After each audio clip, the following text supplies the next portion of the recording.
Okey, Syafiqah berehat seketika untuk membawakan topik yang saya sebutkan sebentar tadi, dan saya kali ini akan bersama dengan anda untuk membawakan topik yang lain.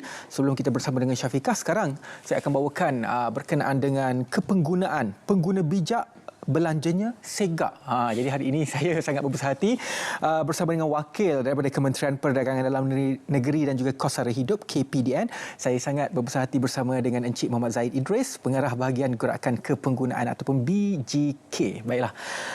Encik Zaid, bercerita tentang pengguna ni, saya sendiri pengguna, Encik Zaid sendiri pengguna, pergi beli barang dan sebagainya. Tapi kita perlu faham, menurut akta ataupun undang-undang di Malaysia yang boleh saya sebutkan di sini adalah Akta 599, iaitu Akta Pelindungan Pengguna. Apa yang dimaksudkan dengan pengguna dan juga hak pengguna menurut akta dan juga undang-undang ini? Okey. Silakan Cik Zaid. Terima kasih. Soalan itu berkenaan dengan akta. Akta 599 ini adalah Akta Pelindungan Pengguna. Saya sebut dulu di segi istilah dalam perundangannya. Pengguna artinya seseorang yang memperoleh atau menggunakan barang atau perkhidmatan daripada jenis yang pada lazimnya diperoleh bagi maksud, kegunaan atau penggunaan diri rumah tangga atau isi rumah, dan tidak memperolehi atau menggunakan barang atau perkhidmatan itu atau mengemukakan diri sebagai memperoleh barang atau perkhidmatan itu terutamanya bagi maksud membekalkan semula secara perdagangan, menggunakan dalam perjalanan suatu proses penghilangan, dan dalam hal barang membaiki atau mengolah secara perdagangan barang lain atau lekapan pada tanah. Saya lebih suka sebenarnya bagi istilah yang lebih mudah kita faham. Maksudnya pengguna itu adalah seseorang yang memperolehi ataupun membeli sesuatu bekalan barangan ataupun perkhidmatan bukan untuk tujuan berniaga, bukan untuk tujuan perdagangan. Dia guna untuk diri dia ataupun keluarga dia saja. Itu maksud ringkaslah, itu maksud dia pengguna yang dinyatakan dalam Akta 599 itu, Akta Pelindungan Pengguna. Jadi KPDN menggunakan slogan pengguna bijak belanjanya segak. Jadi apa yang dimaksudkan dan juga jis ataupun jiwa yang ingin disampaikan melalui slogan ini oleh KPDN? Tajuk itu saya ingat sangat menariklah. Pengguna bijak belanjanya segak. Saya senang nak bawa kepada pengguna semua, termasuk diri saya dan kita semua di studio ni. Pengguna bijak ni yang paling pentingnya mereka tahu bahawa mereka mempunyai hak atas keperluan-keperluan asas, makanan, tempat tinggal, minuman dan sebagainya. Seterusnya mereka mempunyai hak dan mereka tahu bahawa mereka mesti memiliki barangan yang selamat untuk digunakan. Seterusnya, mereka, yang ini penting, mereka mesti diberikan dan mesti mengetahui maklumat yang tepat mengenai barangan yang mereka nak beli. So, kita kena ada maklumat yang tepat tersebut. Dan yang lastnya, dia ada banyak lagi, saya sebut yang ni 4 perkara. Yang terakhir adalah mereka mempunyai hak untuk membuat pilihan. So, kita tidak boleh dipaksa secara terus ataupun secara tipu dan sebagainya untuk membuat pilihan yang salah. Jadi, pengguna kena ada ciri-ciri tersebut untuk menjadi seorang pengguna yang bijak. Itu yang asasnya. Itu ciri pengguna yang bijak. Tapi kita sering dengar, kita mungkin merasakan kita bijak. Tapi kadang-kadang sekarang lagi mudah untuk kita mendapatkan maklumat. Kita sering mendengar dan juga membaca berita, saya tertipu selepas beli ini, selepas beli itu. Apa ciri-ciri, apa tips yang boleh mengelakkan pengguna itu daripada tertipu? Atau adakah tertipu itu dia yang rasa peniaga itu tidak menipu sebenarnya? Situasinya bagaimana, Cik Zaid? Okey, sebenarnya tipu ni nak mengatakan totally kita ni boleh dielakkan ditipu tu kadang-kadang mungkin tidak boleh pada sepanjang masa.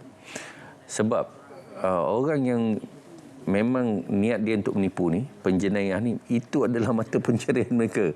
Tetapi apa yang kita boleh buat sebagai pengguna untuk mengelakkan risiko kita ditipu ni, paling basicnya, paling asasnya, kita kena mengetahui, kita kena ada, macam saya sebut tadi, kita kena ada maklumat yang tepat mengenai barang yang kita nak beli. Okey. Seterusnya, kita kena fikir dulu sebelum beli. Fikir itu berdasarkan maklumat-maklumat yang kita ada.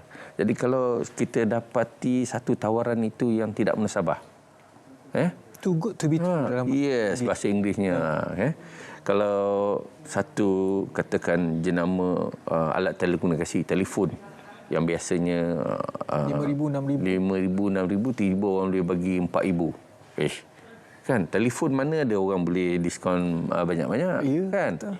Jadi itu saja dah kita panggil dalam istilahnya red flag ni, kita kena perhatikan. Red flag ataupun pembelian-pembelian, kalau tiba-tiba orang tu boleh bagi, dia cakap biasanya pembekalan ni boleh dalam tempoh biasanya katakan seminggu.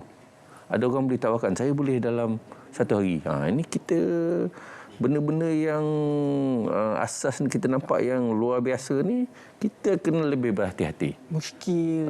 Kita kena muskil tu adalah berhati-hati, itu adalah jalan yang paling selamat. Dan saya suka bawa juga pada pengguna yang ni asas lah. 2 perkara.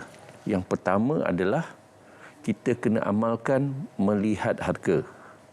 Memastikan kita dalam undang-undang kita wajib peniaga kena memaparkan tanda harga pada produk yang mereka nak jual ataupun perkhidmatan yang mereka nak jual. Jadi kita pengguna kena pastikan kalau dia tak meletakkan tanda harga tu, mesti ada juga tu elemen-elemen mungkin kadang-kadang dia tak sempat terlupa, tapi kadang-kadang ada elemen untuk menipu. Kalau pengguna itu sudah pun tertipu secara sengaja atau tidak sengaja, secara ringkas, apa yang boleh dilakukan oleh pengguna itu? Boleh terus lapor kepada KPDN atau terus buat report polis ataupun apakah Okey, untuk di KPDN kita menggalakkan pengguna untuk membuat aduan sekiranya mereka dapati mereka tertipu. Aduannya paling mudah WhatsApp 019 848 8000. Itu WhatsApp, ataupun pergi kepada portal Easy Adu Kementerian. Portal Easy Adu ni adalah eaduan.kpdn.gov.my. Dan satu lagi, kita boleh buat panggilan kepada kita punya pihak penguatkuasa yang kita panggil Enforcement Command Center, yang mana kita boleh call 038882 6088 038882 6088. Itu kita boleh itu sebagai yang saluran aduan yang mudahlah. Satu lagi boleh apps, download apps-nya adalah aplikasi Easy Adu KPDN. Itu dalam Play Store, dalam App Store pun boleh download. So buat terus aduan dalam sistem mudah. Itu satu kaedah tu kalau buat aduan. Satu lagi yang biasa yang patut kita buat adalah kita buat tuntutan ke Tribunal Tuntutan Pengguna. Tribunal Tuntutan Pengguna ni adalah satu kaedah tuntutan yang sama macam mahkamah. Tetapi dia jauh lebih mudah, murah dan cepat. RM5 saja diperlukan untuk kita panggil pemfailan. Kita kata tak puas hati. Contoh selalu katalah dia buat buat bayaran untuk pergi umrah. So katakan syarikat yang travel agency itu gagal menyempurnakan apa yang telah dijanjikan. So mereka boleh buat aduan ke Tribunal Tuntutan Pengguna, ataupun mereka pergi beli barang. So katakan barang ni patut janji macam ni, tak dapat macam ni. Mereka boleh buat aduan kepada Tribunal Tuntutan Pengguna, yang mana dia sangat mudah, dan sekarang ni dah boleh dibuat secara guna sistem saja. Sistem e-Tribunal version 3. Boleh layari internet. So Tribunal version 3. Cuma mungkin Cik Zaid, kalau kita melibatkan katakan pengguna tertipu, contoh pakej umrah memang melibatkan RM1,000, RM10,000, RM12,000 dan sebagainya. Minimum jumlah orang boleh membuat aduan. Kadang-kadang masyarakat bukan kita nak balik, contoh mereka kerugian RM100-200, mereka bukan nak balik RM100-200, tapi nak mengajar peniaga tersebut. Itu satu contoh pengguna yang bijak. Saya bijak. Memang kita takkan mudah mengalah dengan kita punya hak. Kita untuk tujuan itu Tribunal Tuntutan Pengguna ni kita telah naikkan daripada dulu 25,000 kepada 50,000 pada 25,000 sampai 50,000. boleh sampai 50,000. Dulu 25,000 6 tahun lepas, sekarang dah kita minimum tak kisah. minimum tak kisah. 50,000. Tapi selepas 50,000 pergi ke mana? Selepas 50,000 tu kena pergi ke Mahkamah Sivil lah. Okay. Tapi selalunya ya, sebab asasnya dulu ni kita nak buat yang mudah dan cepat. 50,000 kita dah tengok banyak perkara yang kita boleh selesaikan melalui tuntutan di Tribunal Pengguna ini. Okey, secara keseluruhan yang kita bincangkan, peranan KPDN sendiri dalam hal yang berkaitan dengan pengguna, peniaga dan apabila ada isu-isu kes yang tertipu sebegini. Okey. Pengguna dan KPDN itu adalah satu macamnya simbiotik lah. Mereka sama-sama berperanan ya. KPDN ada peranan mewakili kerajaan untuk menjaga kepentingan pengguna. Dalam masa yang sama pengguna juga kita harap menjadi mata dan telinga kepada KPDN untuk membuat aduan terutama bagi kes-kes penyelewengan barangan kawalan ataupun barangan subsidi seperti contohnya diesel, minyak masak paket ni. Teruslah lapor pada nombor yang telah saya bagikan tadi. So KPDN yang tadi kita dah buat tadi Tribunal Tuntutan Pengguna. Daripada 25,000 kita dah naikkan ke 50,000. Kemudian kita dah buat advokasi kepada pengguna-pengguna. Kita ada sistem, ada struktur di peringkat kebangsaan, negeri dan daerah yang mana, dan kita ada juga di peringkat sekolah, di peringkat